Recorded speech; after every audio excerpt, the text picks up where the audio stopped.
Hi, this is Dr. Ralph Wilson with Web Marketing Today. I'm in San Francisco at the Search Engine Strategies Conference at Moscone Center, here with Michael Martin, who's an expert on mobile search. And we talked about in the previous part of this interview that 2010 is the year of mobile search, that it's going to double from 25% to 50% people will have internet-capable smartphones in the U.S. In the U.S.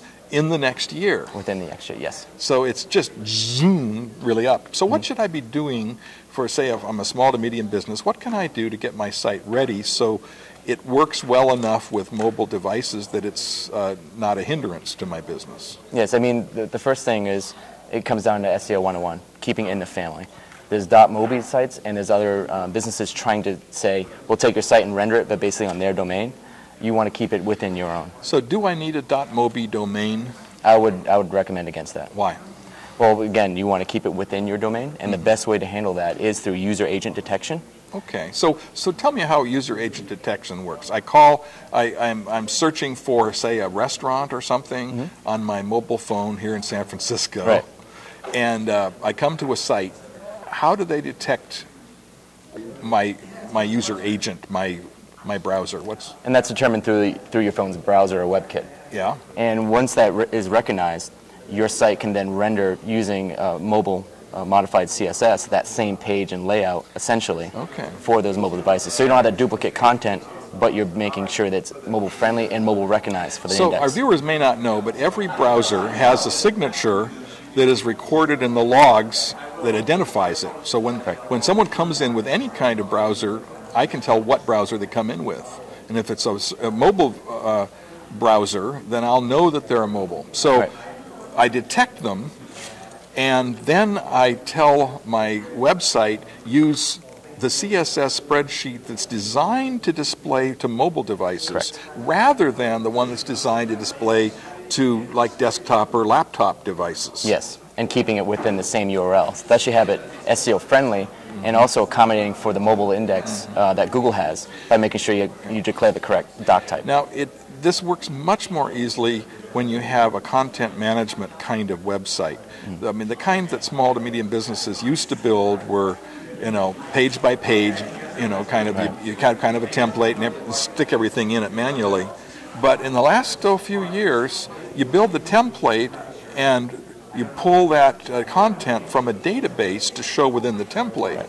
So if your site's set up that way already, it's a rather easy thing to change the template to be mobile friendly, and then pull the same content to show it in a different template. Right. Now, what are some of the things that should be part of a mobile template that would be different, say, from a template that I would have for someone that views it on a regular computer? Well, the first thing is, and Google's actually stated this for their index, they actually do check the doc type itself to make sure that it's actually mobile friendly or mobile standard. And then going through, they want to make sure that, again, speed, just like with caffeine for the general web, that's also important for mobile as well. Okay. And also when you're creating these sites with CSS, it's not just making it mobile friendly, but touch friendly. So that way people can actually get, you can actually guide people to the call of action that you want to do on the mobile device. Okay.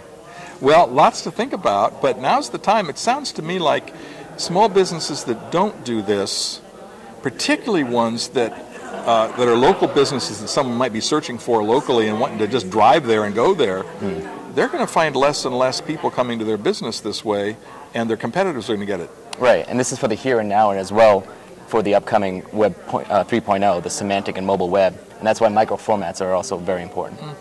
Now, if I have an information website, how important is it to have a mobile version?